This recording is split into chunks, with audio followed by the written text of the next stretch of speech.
의사는 편향된 임상 진료 지침을 따르고 있다. 의사들은 보통 임상 진료 지침을 따라서 진료하는데 지침에 출처에 관계없이 면밀한 주의가 필요하다. 전문가협회, 국립보건원, 의료기술평가원, 세계보건기구 등 그 어디에서도 나온 지침이든 마찬가지다. 주의해야 한다. 오도될 수 있기 때문이다. 지침에는 가장 신뢰할 만한 근거 대신에 지침을 작성한 사람들 또는 재정 지원을 한 사람의 편견과 경제적인 이익 상충이 반영되어 있다. 예를 들면 특정한 입장을 강하게 고수하거나 유권자들이 듣고 싶어하는 말에 민감한 정치인들이 있다. 지침이 그런대로 타당한 경우에도 그들은 그 근거가 된 연구의 품질이 낮다는 사실은 인정하지 않을 것이다. 보건의료 분야에서 이상적이면서 정직하기는 쉽지가 않다. 발견하는 것을 있는 그대로 말하기 어렵다. 나는 환자가 납세자 모두에게 이익이 되는 정말 좋은 계획이 중단되거나 재정 지원 격감으로 위협받는 것을 목격했다. 정치인들이 올바르지 않기 때문이다. 내가 1993년에 설립한 북유럽 코크란 센터 역시 위협을 받았다. 한두 번이 아니다. 나는 2001년 덴마크 정부로부터 연구 재정 지원을 얻어냈는데 정부는 이 투자로 수십억 크라운을 절약했다. 세 건의 코크란 체계적인 고찰로 매년 5억 크라운이 넘는 세금을 수년간 아낄 수 있었다. 이는 연간 센터 예산의 약 100배에 해당하는 금액이다. 이 세 건의 체계적인 고찰은 각각 유방 촬영술을 이용하는 유방암 선별 검사, 결핍성 폐결 질환 환자에 대한 알파 항트립신 치료, 정기 건강검진에 대한 것이다. 유방암 선별 검사에 대한 체계적인 고찰은 덴마크 국립보건원의 요청으로 폐질환에 대한 체계적인 고찰은 의회 보건의회의 요청으로 실시했다. 정기검진에 대한 체계적인 고찰은 센터 자체의 아이디어였다. 세 경우 모두에서 센터의 연구 결과는 상당히 부정적이었다. 바로 정치적인 영향이 나타났다. 막대한 이권의 위협이 되었던 것이다. 수년에 걸쳐서 덴마크 암협회와 덴마크 제약협회는 우리 센터를 폐쇄해야 한다고 주장하며 보건부 강요들을 설득했다. 나의 대응 전략은 세 갈래였다. 의회에서 보건 문제에 대해서 발언하는 이들과 우호적인 관계 유지, 센터의 연구 성과 입증, 그리고 언론 노출 빈도가 늘리기 그러나 그 무엇도 안심할 수 없었으며 항상 잘못될 여지가 있었다. 2015년에 정기검진에 대한 체계적인 고찰을 마쳤을 때 나는 보건부 장관에게 면담을 요청했다. 장관은 그 자리에서 덴마크의 정기 건강검진을 도입하려는 새 행정부의 계획을 취소하기로 했다. 하지만 불과 2년 후에는 같은 장관이 코크란 센터 이서직에서 물러나라고 나를 압박했다. 내가 신문의 환자에게 유해한 정신학의 10가지 그릇된 믿음에 대해서 사설을 발표한 뒤였다. 나는 그 사설에 향전신성 약물 시장에서 전부 퇴출하는 편이 국민들에게 훨씬 이롭다는 결론을 내렸다. 의사들이 이런 약을 제대로 다루지 못하며 이런 약이 통용됨으로써 얻는 이익보다 위해가 크기 때문이다. 또한 나는 앞으로 수년 내에 정신의학계가 향정신성 약물 치료를 가급적 적게 이용하도록 또는 전혀 이용하지 않도록 한시라도 서둘러서 모든 노력을 다해야 한다고 말했다. 덴마크어로 쓴 사설이지만은 영어로도 발표가 되었다. 처음에는 사설과 관련해서 별다른 일이 생기지 않았다. 그러나 2달 후에 덴마크 정신의학협회는 나의 인신공격을 시도해서 거의 성공했다. 실제로는 마녀 사형에 지나지 않는 가짜 혐의가 언론에 대대적으로 보도되었는데 여기에 장관이 반응했던 것이다. 이런 상황에서는 사실이 무엇인지가 중요하지 않다. 정신과 의사와 가족 조치들이 정신병약으로 환자들에게 엄청난 위해를 가하여 많은 이들이 목숨을 잃기까지 한다는 사실 역시 중요하지가 않다. 잘못된 시스템을 바꾸기보다 나쁜 소식을 전하는 사람에게 화를 내기 십상이다. 이 모든 일이 있고 나서 1년 후인 2015년 나는 정신의학의 유해성을 자세히 설명하는 책을 한 권 출간했다. 그러자 이번에는 환자와 환자 건의 단체로부터 그리고 일부 정신의학자로부터도 위협 대신에 성원과 지지가 쏟아졌다. 환자들이 나를 올리브의 덴마크인 후보로 추천해 급기야 시위 안에 들었으며 덴마크의 어느 성한청환자 연합의 수화자로 선정되기도 했다. 또 내가 정신의학에서 이루고자 하는 바를 다룬 다큐멘터리 영화가 정신의학을 진단한다라는 제목으로 제작이 되었다. 사람들 사이에서 나에 대한 편견이 첨예하게 갈리는 게 분명하다. 기자들은 종종 내게 적이 많이 생기지 않느냐는 질문을 한다. 사실이다. 그렇지만은 내 아우군 쪽도 보기를 바란다. 최고의 아우군이다. 임상진료 지침은 긍정의 기운이 충만한 탓에 권장하는 총제의 유해성에 대한 우려가 거의 없다. 의사 그리고 각종 박애주의자들은 무언가가 효과가 없을 때 그 사실을 쉽사리 받아들이지 못한다. 환자에게든 건강한 시민에게든 제한할 게 아무것도 없을 때는 더하다. 가끔은 자신들이 불필요도 하다는 것, 치료를 하면 오히려 해만 된다는 것을 인정하고 싶지 않은 것이다. 하지만 자연스럽게 치유되도록 내버려 두는 게 최선일 때도 있다. 고대 시강예술 분야에서 비슷한 현상이 있었다. 라틴어로 그리스어로 빈 공간 즉 공백에 대한 공포라는 뜻이다. 이 때문에 어떤 공간이나 미술 작품의 표면을 세부 묘사로 빈틈없이 뒤덮었다. 오늘날 공백에 대한 공포는 환자를 약으로 채우는 것으로 나타나는데 가장 심한 분야가 정신의학이다. 나는 정신의학에 대해서 아무런 개인적인 원한이 없으며 정신의학적인 문제를 겪거나 치료를 받은 경험이 없다는 사실을 밝혀둔다. 의사의 태도가 환자의 생명을 좌우한다. 감염 질환을 다룰 때 정말 어려운 점은 걱정해야 할 때를 아는 것이다. 예를 들어서 의사와 상담을 했는데 자신의 걱정과 달리 의사가 심각한 감염이 아니라고 하는 경우가 특히 그렇다. 이때 목숨이 걸린 사람은 의사가 아니라 자신이라는 점을 강조하고 싶다. 이 문제를 가장 잘 보여주는 예는 수막염과 수막구균 폐혈증이다. 수막염은 몇 가지 세균에 의해서 발생하는데 바이러스나 아베마 같은 다른 종류의 미생물이 원인일 때도 있다. 가장 무서운 형태는 수막구균에 의한 것이다. 이 균은 생명을 위협하는 폐혈증을 일으킬 수가 있다. 수막염이 사망 또는 영구적인 장애의 원인이 되는 경우는 드물다. 하지만 사소한 감염이 불러오는 비극적인 결과를 피하지 못해서 아이들이 목숨을 잃는 경우가 있다. 가슴 아픈 일이다. 수막염은 종종 다른 것으로 오인이 된다. 이런 상황에서 의사는 똑똑한 학자 노릇을 삼가고 대신에 아주 작은 의심이라도 환자에게 유리한 방향으로 해석해야 한다. 나도 그런 상황을 겪은 적이 있다. 수막염이 의심이 됐지만 원인은 명확하지가 않았다. 환자는 4세쯤 되는 남자아이로 세균성 또는 바이러스성 수막염으로 의심이 되어 감염내과 병동에 입원한 상태였다. 이런 경우 항상 요추천자를 해서 뇌척색 내의 세포, 단백질, 포도당 성분을 분석한다. 세균성 수막염은 백혈구 유입과 세포에 영향을 공급하는 포도당 농도의 감소를 나타낸다. 그러나 이 방식으로 세균성 수막염과 바이러스성 수막염을 구분하는 것이 그리 간단하지 않다. 특히 초기 단계에서는 백혈구 감별 개선 결과가 전형적이지 않을 수 있어 더욱 어렵다. 조치는 상태가 어떻게 진행되는지 지켜보기로 했다. 바이러스성 수막염일 가능성이 높다고 여겼던 것이다. 나는 상황을 매우 다르게 보았다. 당시 나는 자녀가 없었지만 저 귀여운 꼬마가 내 아이라면 즉시 고용량 페니실린을 정맥주사로 투여했을 거라고 생각했다. 내가 보기에는 기다릴 이유가 없었다. 이미 세균 배양을 위해서 혈액을 채취했고 요추천자도 했으니까. 당시 나는 신참 의사로 의사 면허를 취득한 지 2년도 안 되었을 때였다. 병원의 체계는 극도로 계급적이어서 신참 의사가 경험하는 의사와 논쟁을 벌이기 어려웠다. 대화 내용은 기억나지 않지만 나는 치료를 연기하는 것에 대해 내 우려를 표현하긴 했다. 그러나 신참 말단 의사는 자신의 견해를 끈질기게 내세우기보다는 윗사람의 말을 받아들여야 하기 때문이 마련이다. 조치가 지나치게 학자적인 태도를 취한 결과는 비극이었다. 수막구균 수막염을 이라는 것을 더 이상 의심할 수 없을 즈음에는 이미 늦어버렸다. 아이는 목숨을 잃었다.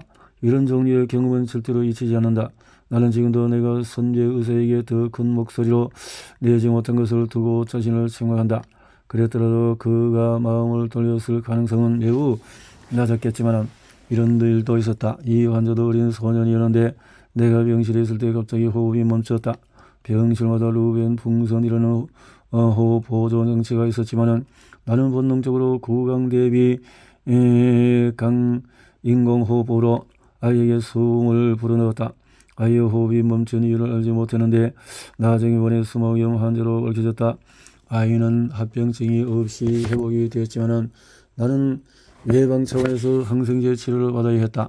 결코 잊지 못할 세 번째 사건이 있다. 그때 나는 감염내과에서 거참 의사였다. 응급의학과에서 전화가 왔을 때 나는 급격히 상태가 나빠진 환자들 때문에 몹시 바빴다. 응급실은 멀어서 내 환자를 방치하고 갈 수가 없었다. 하지만 응급실 환자는 눈으로 보지 않고도 수막 구견으로 인한 폐혈증일 가능성이 높다는 결론을 내릴 수가 있었다. 환자는 의식이 명료했고 컨디션도 좋았지만 피부에 출혈이 약간 있었다. 나는 전화를 건 수련이에게 즉시 페니실린 500만 유닛을 정맥 투여해야 한다고 말했다. 나는 명확한 용어를 사용하여 지시했으며 이유도 설명했다. 2시간 정도 지나서 내가 담당한 환자들을 안정시킨 후에 응급실 환자를 보러 갔다. 너무나 충격적인 상황이 나를 기다리고 있었다. 30대의 남성 환자가 활짝 웃으며 나를 맞았다. 환자는 출혈이 해결되면 집에 들어갈 수 있으라고 믿고 있었다. 하지만 그의 피부에 거대한 융합성 출혈이 일어난 것과 나의 분명한 지시에도 불구하고 수련이가 페니실린 투여를 시작하지 않은 것을 보고 나는 심장이 덜컥 내려앉았다. 자신이 곧 죽는다는 사실을 모르는 유쾌한 젊은이가 내 앞에 있었던 것이다. 한 사례에서는 병원의 계급체계가 존중되고 다른 사례에서는 존중되지 않았지만 똑같이 비극적인 결과를 초래했다. 수막구균 감염은 극도의 위급 상황으로 환자가 죽느냐 사느냐가 몇 분 차이로 달라질 수가 있다. 최근 덴마크에서 16에서 18세 소년 3명이 수막염으로 사망했다. 언론은 크게 주목해야 하며 어째서 이들의 적응을 막지 못했는지 물었다. 공공단체인 환자보상위원회에서 세 사람 모두 적절한 치료가 있었다면 생존했을 것이라는 결론을 내렸다. 하나의 사례를 여기에 소개한다. 트리네 보스거르는 한밤중에 열이 난 16세 아들 마티아스가 토하는 바람에 잠에서 깼다. 마티아스는 자기 손을 보고는 말했다. 엄마 이거 보세요. 붉은 반점이 있었다. 걱정이 된 트리네는 구글에서 붉은 반점이 무엇을 의미하는지 찾아봤다. 수막염 증상이라는 것을 금방 알아낼 수가 있었다. 트리네는 겁이 났다. 검붉은 반점을 보고 트리네는 이른바 코펜하겐 긴급 전화를 사용했지만 대기자 수가 35명이었다. 그래도 긴급 전화로 응급 구조 요청을 해서 아들의 수막염인 것 같다고 말하자 구급차가 왔다. 구급대원의 기록은 다음과 같다. 청소년 환자 체온은 38.5도 이상 상태가 안 좋음. 눌러서 사라지지 않는 오돌토돌한 발진이 있음. 구급차를 타고 온 의사가 마티아스를 진찰했다. 몸이 발진이 있었음에도 의사는 수막염 진단을 내지 않았다. 물론 페니실 투여도 하지 않았다. 구급차는 마티아스를 덴마크의 주요 대학병원인 헤클레우 병원의 소아병원으로 데려갔다. 그 사이에 발진이 더 많아졌다. 마티아스는 검집을 받고 체열도 했다. 하지만 검사 결과도 나오기 전에 병원 의사가 수막염일 가능성을 일축했다. 대신에 그 의사는 덜 심각한 질환인 신라인 녹자 반증이라고 믿었는데 이는 저절로 사라지는 특징이 있다. 마티아스는 이 질환에 대해서만 검사를 받고 수막염 검사를 받지 못했다. 마티아스는 병원에서 30분간 몸으로 집으로 돌려보내졌다. 트리네는 아들이 수막염이 아니어서 기뻤다. 의사의 진단을 믿은 것이다. 모자는 며칠에 갈 스키 여행에 대해서 이야기를 나눴다. 트리네는 여행을 갈 수 있을 거라며 마티아스를 안심시켰다. 병원에서 전화가 걸려왔다. 세균치가 높은 항목이 있습니다. 응급 상황은 아니지만 아들과 함께 병원으로 오라고 했다.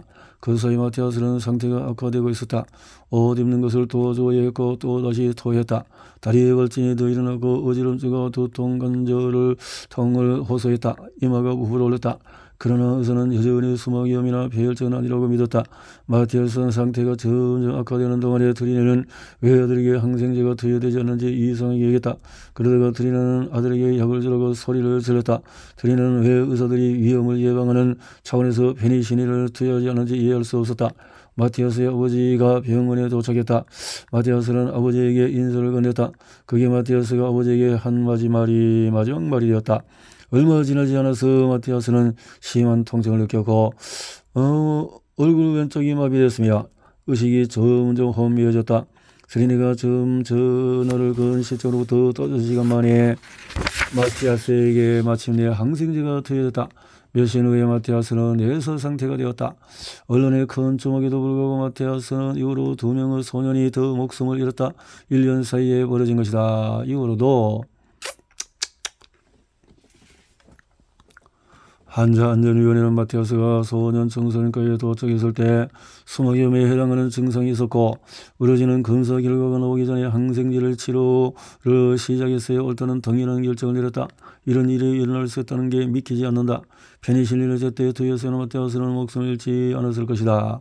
더 믿을 수 없는 것은 겉으로 많은 비판을 받고도 소아청소년과에서 수막염 확진 기본 절차를 개선하기 위한 노력을 제대로 하지 않았다는 사실이다. 게다가 이 사례에 대한 병원에서의 보고서에는 몇 군데 오류가 있었다. 병원 측도 이를 시인했다. 유감스럽게도 이 모든 일은 너무나 전형적이다. 시스템이 스스로 보호하는 것이다. 언제나 이게 우선이다. 환자 중심이라는 말은 아무리 많이 한들 마찬가지다. 나는 이 사례에서 일어나는 가오에 대해서 어떤 변명거리도 찾지 못하겠다. 마티아스는 수막고견으로 인한 폐혈증이 전형적인 증상을 보였다. 모든 의사들은 이런 증상을 간과하거나 묵살하지 않는 것이 얼마나 중요한지를 배운다. 거기에 더하여 마티아스의 어머니가 내내 수막염이 의심된다고 말했다. 모든 의사들이 좋은 의사는 아니라 하더라도 이 어머니의 우려를 일축한 것은 믿을 수 없을 만큼 오만한 행동이다. 그럴 만한 합당한 이유도 없었다. 의사들은 많은 연구를 한다. 법음에 새긴 정보가 등록된 발표 논문이 2016년 한 해만 해도 100만 편이 넘는다. 그러나 엄청난 생산성이 환자 치료의 개선으로 전환되지 않는다. 한 해 동안에 발표되는 논문 중에서 환자를 진단하고 치료하는 방식에 중요한 의미를 갖는 것은 많지가 않다. 그 중에 한 논문을 소개한다. 2006년에 나온 논문인데 저자들은 환자가 수막고견 관련 질환으로 입원하기 전에는 발생하는 증상에 대해서 체계적인 고찰이 기존에 없었다고 지적했다. 저자들은 수막고견 관련 질환을 앓은 16세 이하 아동 448명의 사례에서 부모들이 작성한 설문지와 1차 진료 기관의 기록을 통해서 입원 전의 질환 진행 과정에 대한 데이터를 수집했다. 그 결과 수막고견 관련 질환의 전형적인 임상 특징은 병의 후기에 나타난다는 사실을 확인했다. 대부분의 환자가 초기 4에서 6시간 동안의 비특이성인 증상만 보였는데 24시간이 경과하자 생명이 위태로워졌다. 첫 진찰 후에 바로 입원한 아동은 절반에 그쳤다. 전형적인 특징인 출혈성 발진, 수막증, 의식장애는 후기에 나타났다. 반면에 75%의 아동에서 폐혈증 초기 증상이 처음 나타난 시점은 정확 8시간으로 입원 시점 정확 19시간보다도 훨씬 앞섰다. 그러므로 주목해야 할 것은 바로 이것이다. 다리 통증, 손발 차가움, 비정상적인 피부 변화는 폐혈증 징후이다. 만약 수막고견 관련 질환이 의심되는데 의사가 페니실린을 투여할 생각이 없다면 소리를 지는 것은 별로 도움이 안 된다. 무슨 일이 생기면 병원 원무과나 국립보건원에 알리겠다고 하는 것은 도움이 될 수가 있다. 잘 아는 기자가 있다고 이야기하는 것도 괜찮은 방법이다. 휴대폰을 꺼내서 녹음할 수 있게 지금 한 말을 반복해 달라고 해도 효과가 있을 것이다. 의학 교육이 바뀌어야 한다. 간과할 경우에는 되게 치명적이지만은 간과하지 않으면 치료가 가능한 상대적으로 몇 개 되지 않는 이런 질병을 어느 의사도 절대로 놓치지 않도록 정례와 실제 환자 치료를 통해서 계속 반복해서 교육해야 한다. 연구 여기로 들어와서 수막고견 관련 질환을 진단하는데 어떤 증상이 중요한지 연구하기까지 왜 이렇게 오래 걸렸을까? 그전에는 하나의 증상이 지나치게 강조되었다. 목법어담이 그것이다. 많은 의사들이 이 증상이 보이지 않는다는 이유로 수막염 가능성을 일축하여서 피할 수 있었던 많은 죽음을 수수방관했다. 오랫동안 의학 연구를 해오면서 나는 가장 중요한 연구 프로젝트가 저 환자에게 가장 유의미한 연구비를 지원받지 못하는 일관된 현상을 목격했다. 지원금을 신청한 연구가 아주 복잡하고 첨단 기술을 요하는 것이어서 아무도 제대로 이해하지 못하는 경우라면 지원금을 받기가 훨씬 수월하다.